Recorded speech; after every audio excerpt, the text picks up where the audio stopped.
Max Orland, Melbourne Football Club. You're listening to the Coaches Panel. This is Nat Fyfe from the Fremantle Footy Club. Trent Cotchin from the Richmond Footy Club. Scott Pendlebury from the Collingwood Football Club. You're listening to the Coaches Panel. Patrick Cooch from the Carlton Footy Club. It's Roy Sloane here from the Adelaide Crows. This is Tom Mitchell. You're listening to the Coaches Panel. Hey, it's MJ from the Coaches Panel. I hope you're well. You've made it halfway through your fantasy footy season. We are at the next block of buys. Over the next 4 weeks, teams will miss 1 week. You will have 18 players on field that scores will count. In AFL Fantasy, you'll have up to 3 trades a week, while in Supercoach and Dream Team, you can use 3 trades, let alone if you've got any boosts left. But there is a ton of stuff we've got to talk about at this middle junction of the season. I want to talk about trade targets. I want to talk about creative trading, how we process our bench hygiene, what do we do with poor performers, and a bunch of other stuff. But joining me on this episode, as he has right over not only this season, but the past season ahead of that too, regular part of the Coaches Panel, it's MiniMonk. Hello, mate. How are you? You've made it halfway through the season, and only another half of pain to go, depending on the format you want to focus on. But we're talking AFL Fantasy on this episode. I've had my extended break. I've had my Jordan Sweet rest for 2 weeks off, and I'm back and I'm ready to give it one more week until I'm subbed off again for the next up and comer. No, we'll see how we go. It's good to be back. And it's good to be chatting AFL Fantasy despite the year that I'm having. But, you know, you can have your ups and you can have your downs. It's all about having fun at the end of the day. 100%. That's the great coaches. All it takes is 1 or 2 variables to go not your way. And with so many strong players in the community at the moment, maybe you're looking at your ranking halfway through the season going, it's got a 2 in front of it, and I've got 4 other numbers behind it. I've never been this low. Here's the thing.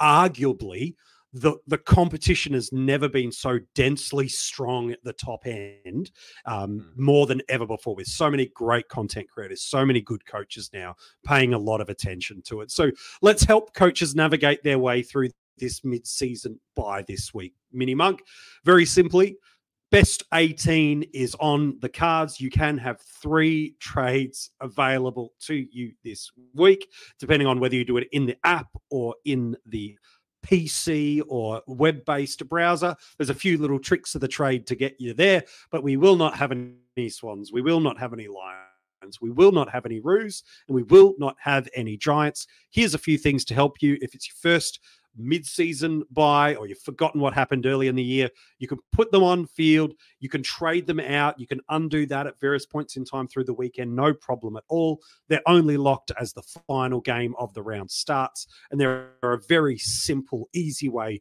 to do your captaincy and vice captaincy loopholes, because the moment you put it on them, it picks up straight away. So it just gives you that little indicator to play around early. If you're like, oh, do I want to take my 105 early in the round that you might get from a day cost type, you can just get that look and feel and see what it does. So those are the teams we're missing out on.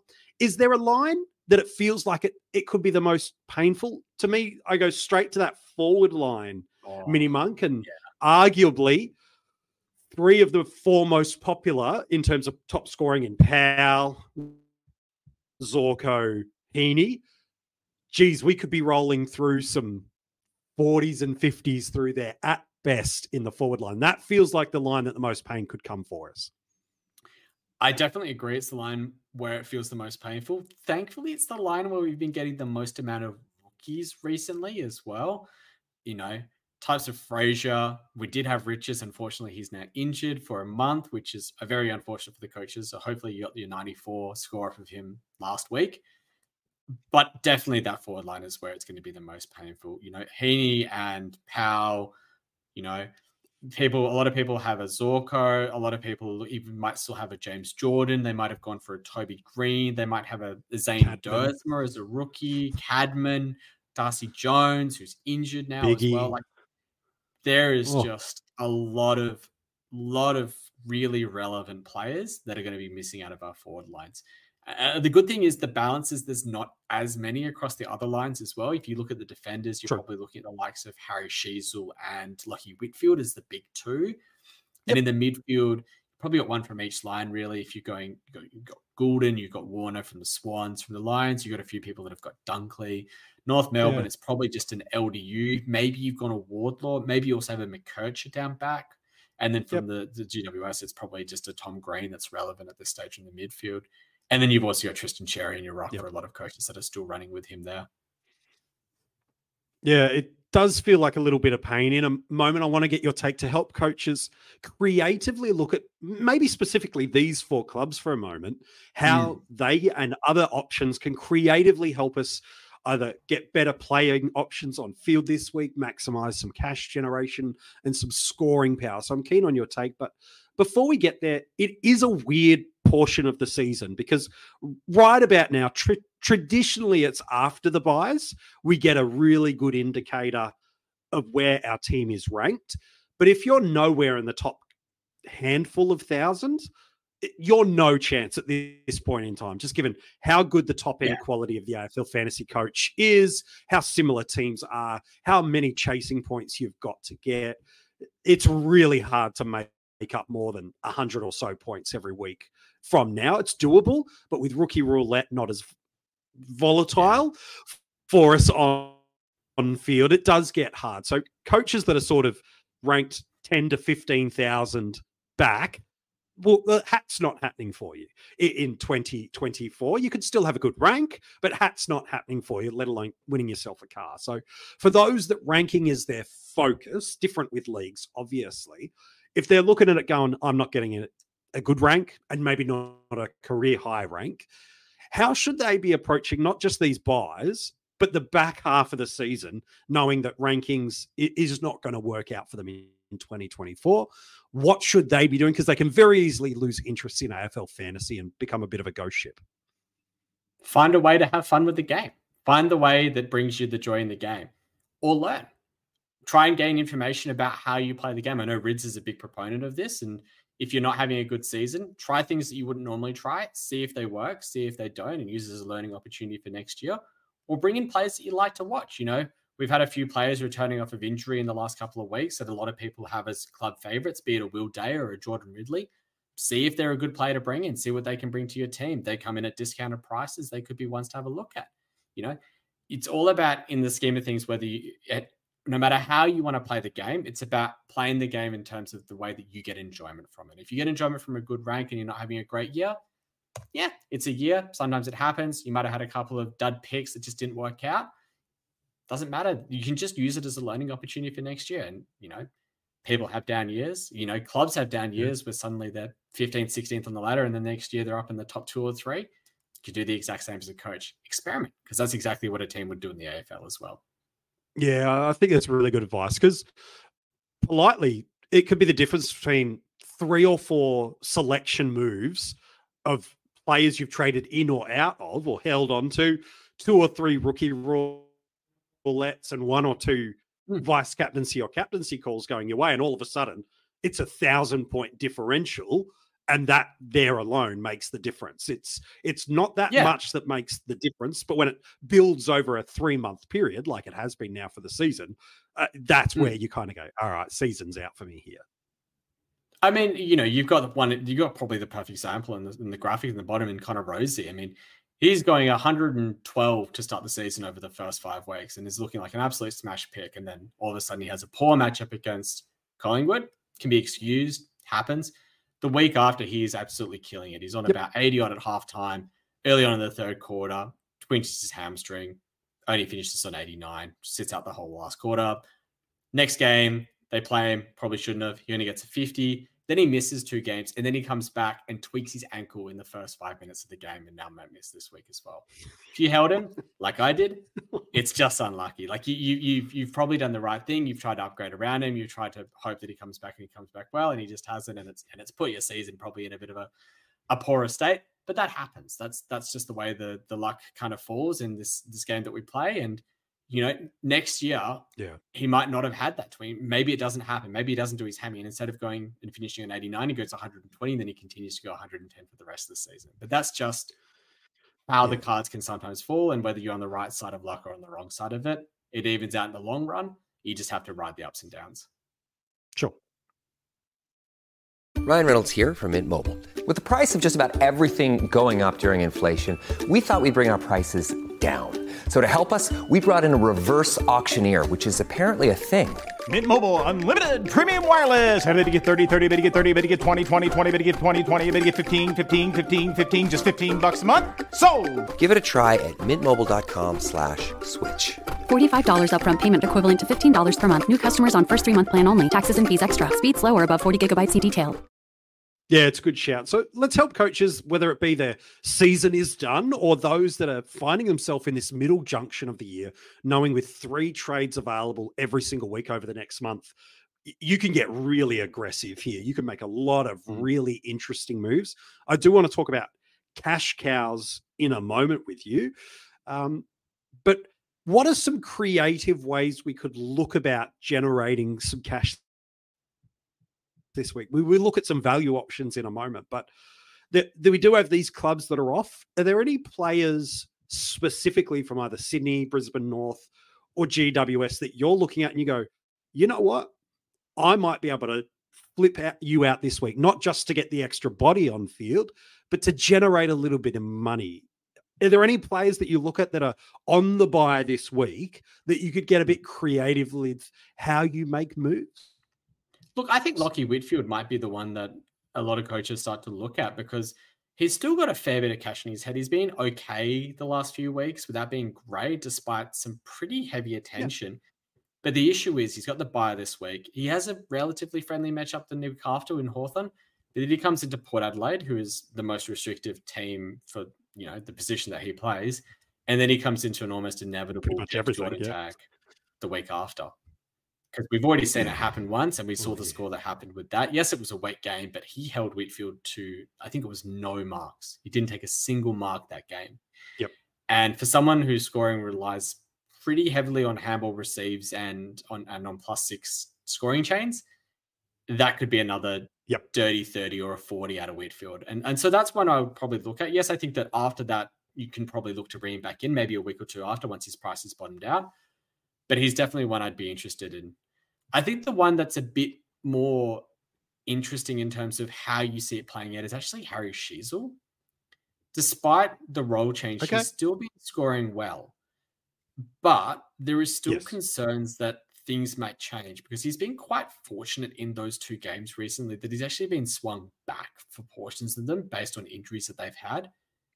After the bye, Colby McCurch is probably going to come back into that team and he's going to eat up a lot of that back 6 pie, which Fisher has probably had basically to himself. We've also seen the likes of even Charlie Comben getting involved and Aiden Core getting involved. Darcy Tucker popped on the weekend. Yeah. Someone's going to have to lose out on that pie if McCurch is going to take a piece of it, and it really could be Harry Sheezel. Yeah. Despite that, the one who's being traded out by the majority of coaches this week is Tom Powell, and I'm not as keen on trading him out for a couple of reasons. I agree. One being that he's not at a massive price tag. It's not great. He's in the mid 600s, but what are you going to do with that? Like, where else are you going to go for the forwards that have got a role where they're at least playing like 40, 50% midfield most weeks? I think that he's definitely someone who can build into the season and go on a bit of a tear, a la Taron Thomas a couple of years ago for North Melbourne. And their run home for the rest of the year is actually quite good for inside midfielders. So I'm not sure that he's one that I'd be looking to trade, but I can understand why coaches are looking at it. Look, politely, outside of Flanders, Heaney, Zorko, Fisher's probably the only other forward at the moment in recent history that you go, I feel pretty confident that a 90 is my base-ish sort of score, even an 85, if we're honest. And most weeks, what are you trading Powell out for? On average, 10 points per game maximum upside, unless it's one of those 3. And again, Fisher's out this week. Heaney's out this week. Zorko's out this week. Like, it's Flanders, really. And if you're at the point without Flanders, then your season's I think it might be symptomatic. Like we talked about just moments ago, it's probably a little over. It might be symptomatic of the lack of depth that people have in their forward lines. And they say, I've got Heaney on the bye, so I'm not going to trade him. I've got Zorko on the bye, I'm not going to trade him. I've got Fisher on the bye, I'm not going to trade him. Oh, I've got a 4th one in Powell. Maybe I'll trade him instead. But, aside from get rid of the one worst of the 4, quote unquote. Yeah. I mean, that one game against Adelaide where he was basically parked at full forward, he hasn't gone under 70, which it's not the worst, it's not the best, but it's not the worst either. And like I said, I think the run after the bye is pretty good for them. Yeah, it certainly is. So how do we help people find some value options through these next couple of weeks? I know this is a weird week in many ways because you're not really looking to go up to the top end, guys. You absolutely can. There's multiple ways and reasons to do it, but normally you're trying to jump into these players off the bye. So for non-Tom Green owners, he's locked front and center for a number of reasons as a trade target next week. Connor Rosie, certainly maybe not round 14, maybe 15, will certainly be a heavily traded option. These are guys that have 110 potential, but a variable things have got in them. So we've got these sort of middle rung kind of guys that can score like premiums, or we hope to score like premiums over a 3-week run. Who are some players that you think that we could look at trading into? More than likely, we're probably hoping of around 15 buy, I would suspect. But who are the players that maybe for a 3-week hit, the old school broadbent philosophy that Reed has introduced of a player that really, it's what daily fantasy is these days, isn't it? It's basically pick a guy with a good matchup, good value, good role, and good opponent against him that gives up points. You get those things together, that's who you should go and get. But who are some players you think could be good value prospects that we could look at as a 3-week run before we really get into some more upgrade cadence from next week? So when you're looking to trade into players on the round 12 week, when, you know, it's 4 teams on the bye, everyone's still got a bye to come, I think they either have to fall into one of two categories. Either they have to be presenting so much value and they can present a potential to increase your team value or increase their price by 100K in a 2 to 3 week block, or they are a heavily discounted premium who can actually still match it with the top end of the season, or at least the top few, if not maybe the top 15, 20, say midfielders or top 10 to 15 defenders, and at least act as a stopgap from now until the end of the buys. And if I'll look at the 4 options that you got on the screen here, and I'll read them off to the people that are listening online. You've got Will Day, you've got Alex Sexton, you've got Christian Salem, you've got Jordan Short. I think of those 4, the only one that fits into that latter category that can match it with the top end, I think, is Will Day. He's shown a lot in the few weeks that he's been back, and he's been building his time on ground. And not only has he shown it this season, he also showed it last season when he was injected into that midfield full time. And man, the Hawks look so much better. This episode is brought to you by Allstate. Some people just know they could save hundreds on car insurance by checking Allstate first. Like, you know, to check you have the tickets in your wallet first before you drive 2 hours to the big game. Seriously, you had one job. Now the closest you'll get to the 50-yard line is parking lot D. Yeah, checking first is smart. So check Allstate first for a quote that could save you hundreds. You're in good hands with Allstate. Savings vary. Terms apply. Allstate Fire and Casualty Insurance Company and Affiliates. Northbrook, Illinois. Team playing in there. Their run is, I think, the second best run for inside midfielders from now until the end of the season. And I think their end of the season is just absolutely ridiculous in terms of like who they end up facing as well. I mean, the run from now until the round 17, round 18 point is Adelaide, GWS, who are now hit by a few injuries, so maybe that gets a bit easier. Richmond, then their bye, then West Coast, and then Geelong. There's a potential that Will Day exits round 17 and he's 900K. If you want to flip him at that point, it's a very easy move to make. Alex Sexton's a tricky one. I think his longevity is very much limited to when Will Powell comes back. And I think that's only a couple of weeks away now.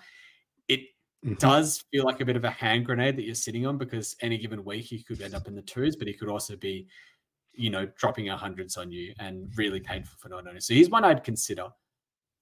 Jaden Short and Christian Salem are both very interesting players, and for very different reasons. Short has shown premium potential in the past, but his season this year has just been really hard to get a grip on. Some weeks it looks like he's going to go on a tear and go 130, and then some weeks it looks like he's struggling to even get to a 30. Richmond just look like a team where they can't figure out what their identity is. They have a very fluid game plan, and because of that, I don't think I could really go there in any confidence. Salem, however, has shown a very consistent role, and when you're getting that kind of 50-50, 60-40 split between defense and midfield, it does open up a lot of avenues to be able to score. He had a very big spike score on the weekend against St Kilda, who are known to be a friendly matchup for players that can just roam the ground, rack up the uncontested possessions, really just get off the chain. His next two are okay, but it's Fremantle at Alice Springs, so it could be a bit, dewy, damp, very hard to get those +6s. Salem's not afraid of getting in there to get a tackle, so I wouldn't be overly stressed. And then the week after, they come up against Collingwood, who are still fairly depleted, and we saw what Freo were able to do across their half-back line. We saw Jordan Clark and Luke Ryan both go absolutely huge against them on the weekend. For that reason, he's probably the one that I would say, look, I think in a 2-week block, you can make 100K off of him with the fact that his break-even, I think, is 47 this week, and there's potential that he goes 85, 90 for the next 2 weeks. That's 60, 70K. You flip him at round 14. I'm not opposed to that. But really, do yourself a favor. Just go into DFS. Look at the line that you're trying to find someone for. Look at the positional classification, because they have that for all the players now. And find the one that sits. Like if you want to find a key forward, for example, that you think could kick a bag of 5 or 6 the next 2 weeks, like let's say you want to take a punt on a Jake Waterman who has St Kilda and North Melbourne in the next 2 weeks. Ooh. It could be a creative way to kind of take value and make 100K that way. Yeah, so you mentioned a few moments ago a player like a Lachie Whitfield, of all the quote unquote premium options that are sitting out this week. He's probably the most desirable to move on based on the top end scoring options we've got in every single line. You're probably not looking to move a Dunkley or a Goulden off. Certainly not thinking about a Zorko, a Heaney. I'd be interested to see what someone would do with moving off Zorko. Don't know why, but I'd be interested to see what you'd be looking at through there. But Whitfield certainly feels like the one where you go, man, I could get a better option at a cheaper price. And so you do have a few guys through there. You make some money off of Sicily. You make some money off of Salem. Short does feel like a roller coaster of volatility that could pay off is there. You make some money off of Will Day if you've got some DPP with a Closey or a Bonner type, let alone anything else that you might have available. If you were to move out of Whitfield, I know I've just listed about 5 names for you there. Who is the kind of player based on fixture, based on cash generation, that really you're looking at jumping off at round 15? Who's the guy that for you feels the most, I just need you for 3 weeks. I'm looking for a date. I don't want to fall in love. Yeah. Who are the kind of options that you want to do that if you're looking for just a 3-week good time? I mean, if you're looking for a 3-week is good it time, Salem? It might. The issue with Salem is that it's only a 2-week. And that's where I really struggle to kind of find and recommend him as being an option if you're looking to go that way. It's really hard because there's a team that has a player that has a really good 3-week stretch for their position. And unfortunately, there isn't one this year that really stands out. Like last year, the Pies had a really nice 3-week block. You could have jumped onto a Tom Mitchell, and he was absolutely massive for any coach that jumped onto him through the buys. Realistically, if you're calling someone like Whitfield, what I'd be looking to do is I'd look to say, look, I'm going to get rid of Whitfield this week. I'm going to get rid of 2 medium to high price rookies, be it someone like a Harley Reid or, can't even think of one at the moment off the top of my head. Yeah, even like a Closey or a Graham or someone like that, or a Howes. Garcia, and you say, something, I want to call Lachie Whitfield. I want to call 2 of these rookies, and I'm going to go down to a rookie. Say it's like a McAuliffe, and I'm going to get 2 of these 700K options. One of them I can trade out during the buys, and one of them I want to hang on to a bit longer. So it might be say I want to go for a Salem, and I'll just ride him for 2 weeks, and I'll go for a Will Day and hold him until round 17, round 18, and then assess how the landscape looks. That's how I would be looking at it if I was looking to trade something like a Lachie Whitfield out this week. Yeah.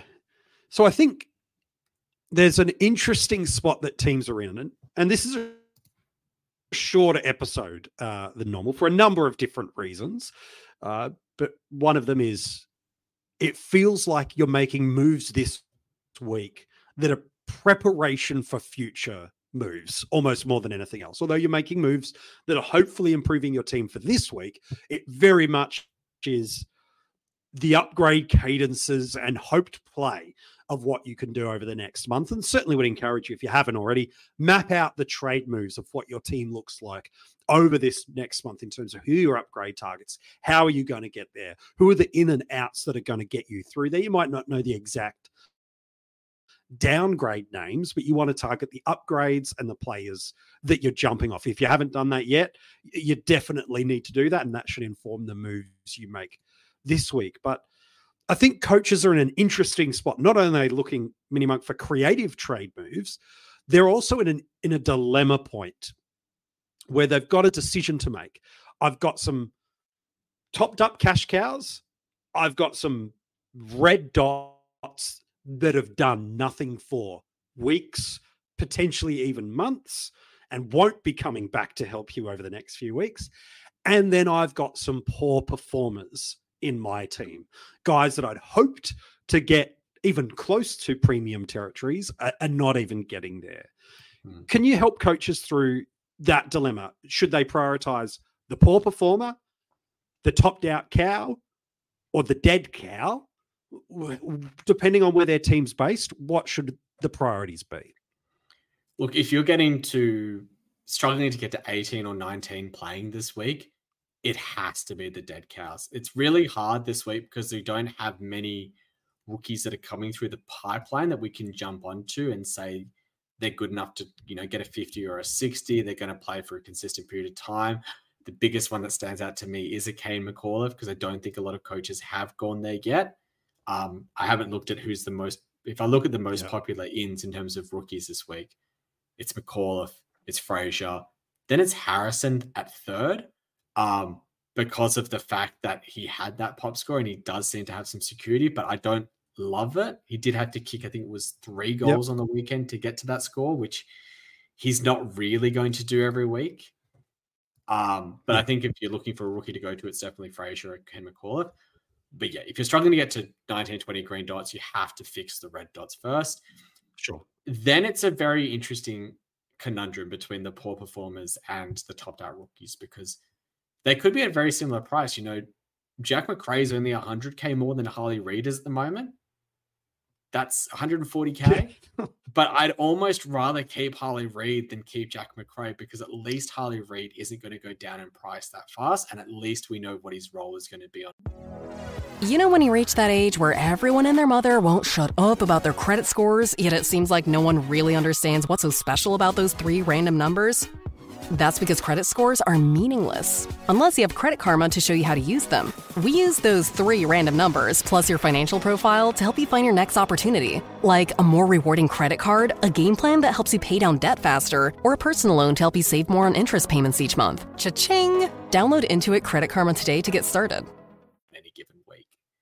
And that's where it comes in. If you've got a reason as to why the player had a poor performance, and you think that they can bounce back to being what they were before that point, that's when I would look to hold on to them. But if you haven't seen anything that convinces you, a la a Jack McRae, who has been, I think poor is probably an understatement. He looks a shell of himself. He doesn't have a role that we can confidently say is that we would want from a player. I would consider moving them on the topped out rookie. Yeah, okay. So what's coming with this next wave of cash cows for us? We have Wednesday evening. This is being recorded on a Tuesday, so the mid-season draft is happening Wednesday evening. I know there's some hope that we'll get a Jai Newcomb or a John Noble or a something that will come and save us, and it's probably a Richmond or North Melbourne draftee that are the most likely to get opportunities that could score anyway. And be fieldable options. So those, we'll wait and see what happens Wednesday evening to see if that provides any relief. But we know teams that once their year is done, they do start to give kids opportunities. And I think we know what the top 10 to 12 teams are for this year now. The top 8 certainly far from locked, which is great for the AFL and makes it a little bit harder. But we know North are going to keep experimenting and giving a couple of kids either prime opportunities or move the magnets a little bit, which might make you, as if you're thinking of trading into Fisher next week, might make you feel a little bit nervous. We know some teams will start to drop off as the season goes on and to go, right, have a couple of games, kids. Do you see any of the next wave of cash cows? Are there any kids on the horizon that you go, if you're listening to this podcast, he might not play this week, but it should be in the next couple? Is it a Clay Hall from West Coast that is the one we can have confidence in, or are there others? Clay Hall is one that is interesting. I don't know how he goes. By all accounts, he does okay in the waffle, but he doesn't really blow the socks off by the sounds of it. Ari Schoenmakers continues to tear up the VFL, and St Kilda need to try something different because it's clearly not working to them so far. And Bonner was not great on the weekend. No, he wasn't. It's only taken about 12 weeks for a lot of people to realize that. Maybe his coach as well. Port Adelaide, Bonner, they were right. Yeah, I think that he's very much a one-trick pony. He does one thing very well, and he does a lot of things not so well. Sure. But if you look at the other teams that might throw some experimentation in, I think Hawthorn have started to do that. They tried with Kashudia, and he's been very good for them, key forwards. That's true. They might do something else in there. I don't know where.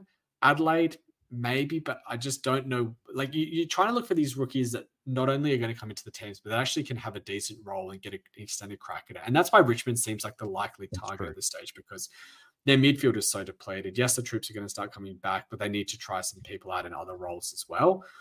West Coast, I think that they are starting to find a bit of a niche with how their team functions.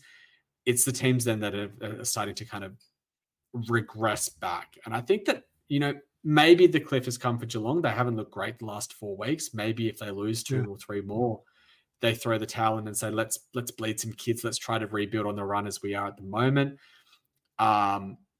Maybe that's what's the other term I'm thinking of right now? Maybe that's a Brisbane as well. Maybe they try and say, look, we need to try and see what something looks like off the halfback flank for us. Try and get some run in there because we don't have Kadeem Coleman. We don't have Ashcroft. We don't want to rely on a Dane Zorka who's 33 years old to be our only driver for halfback flank and then lose when he's shut down by the opposition. Maybe that's where it comes from, but it's really hard to see the exact names. But I think those are the teams that I'd be trying to look for and see what we get. The good news is they will arrive. And at some point, we will get a bunch of options that should have, certainly out of the buys, should have no place on your field. In a best 22 scenario, they might get stuck there with an emergency that has to come on the field with you missing a laid out or something like that. But certainly it shouldn't be anything that ends up needing to be on field. I do want to ask you one last question before we wrap up this episode. A little bit of a speculative guess, I suppose we could ask. Every single year, and I didn't prep him for this if you're listening or watching to this, so this could be interesting.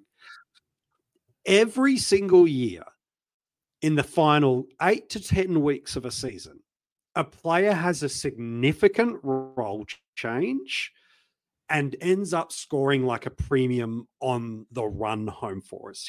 Historically, it's been a player like an Aaron Hall who it hadn't worked in the role. The club need to do something. They make the flip and all of a sudden they score incredibly well. I can go through year upon year and there's multiple ones of these sort of players and prospects. It's hard to project and predict. That's my qualifier before you give us some reading of the tea leaves. And it might be more of a team than a specific player, but if you want to have a crack at that, I'll let you go there too. Is there anyone that you think, and maybe draft coaches in AFL Fantasy feel a little bit safer to do it and take the plunge, but is there someone for you that you go, they might be able to, in the forward line, give you an 80 for the next 10 weeks? In the back line, they could go 85 for you in the next little bit. Is there anything that you see, MiniMonk, on the horizons? You've won yourself a couple of hats, and sometimes these sort of players can just tip you over the line. The big one that reactions. The gut reaction is the one that we talked about earlier on in the episode, which was Will Day. I genuinely think he could be a top 8 midfielder from here until the end of the season. And I think that that's something that's worth considering given his price tag. If I keep scrolling down the list, I'm kind of going by the price brackets, looking at what they've scored last week, looking at what they've scored in their last 3 weeks. Kroger Delivery has one mission: to deliver the freshest food right to your door. That's why our drivers are pros. Our trucks are refrigerated. And when it comes to low prices, we always deliver. With $20 off your first order of $75 or more, there's no better time to get in on the action. Mission accomplished. Restrictions apply. See site for details. Oh, man. It's not pretty.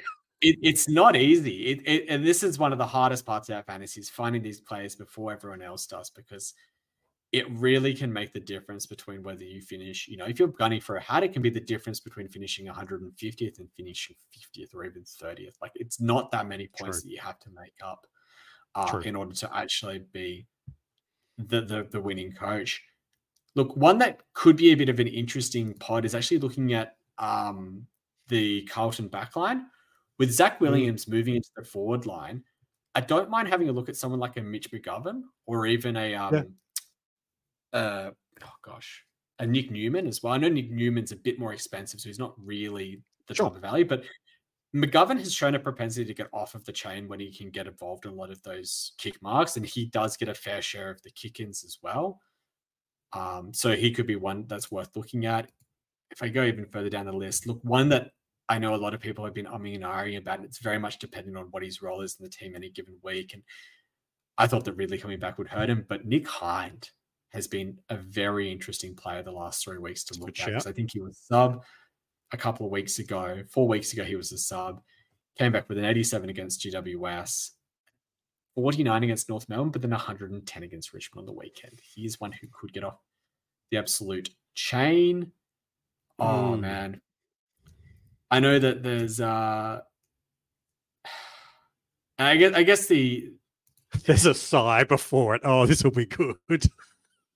Yeah, look, it's I mean, if Lockie Whitfield is going to be confined and not allowed to get off the chain, then maybe Harry Himmelberg gets a bigger piece of the pie as well. And I guess the other one I would look at, and I probably should have gone here a bit earlier, but it's in terms of discounted premiums, LDU has looked much better the last 5 weeks. Much better as a player. Fixture is really good now for them. Certainly over the final sort of 6 weeks of the year, it looks good, but it's pretty good after next week. So if you're already a Tom Green owner and you're looking for an option under 850K, could do worse. Yeah, I think those probably the big two that I'd be probably the 3 players that people are looking at off the buy would be a Tom Green, an LDU, and probably a Fisher. Agree. Maybe a Goulden, maybe at the value end. Yeah, at the value end. But like Sorko for those at the top end.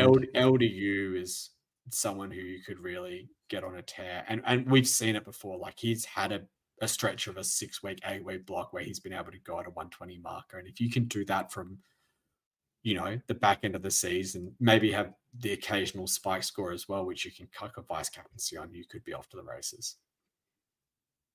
Yeah, as a unique, that could really get you back into either a quote unquote respectable end of year rank, or if again you're trying to create separation from the pack at the top end and get really aggressive, that definitely could be one. Hey mate, as always, an absolute pleasure talking AFL fantasy with you. As always, mate, thank you for joining us on this episode. It's good to be back on. It definitely is. If you want to go and check out this episode, whether it be on YouTube, for example, you can comment below and let us know what are the 3 trades you're making this week in AFL Fantasy. I'd love to know what they are. If you haven't followed us and subscribed over on YouTube, it's not too late. It's a click of a button and turn those notifications on. So as soon as a video drops, you are notified straight away. If you listen to these on audio podcast, wherever you choose to do it, make sure you've subscribed, given it a 5-star rating. And if you happen to do this over on iTunes, you can leave a review. If you leave one, I'll read it out for you next week on the podcast. Even if it's not a good one, I'll have a laugh at it. And that's a good enough reason. You can follow us and get all the details where you can keep in touch with all the members of the coaches panel in the description of this episode across social media. And in there is also the links to become part of our Patreon fan group. You get access to a bunch of additional podcasts, hidden group rewards, hidden access, and a bunch of different other rewards. I can guarantee you there is a tier that is right for you. And if you've loved the content that you've got from the coaches panel throughout the 2024 season or the preseason, for as simple and as little as $2 a month, it's just one of those nice little give back ways that you can get involved, and we'll give you some extra content during the season just for doing that, let alone what's going to come in the off season of 2024. Yep, I've said that word. Can you tell how my year is gone? I've said the word off season 2024. Hey, good luck this week. Don't forget, best 18, 4 teams are missing, 3 trades available. I hope things go well for you this week. I hope that brave trade moves you make set yourself up for the coming weeks and pay off for you massively in this round of fantasy footy. Good luck, and we'll chat to you next week for another AFL Fantasy Strategy Roundtable.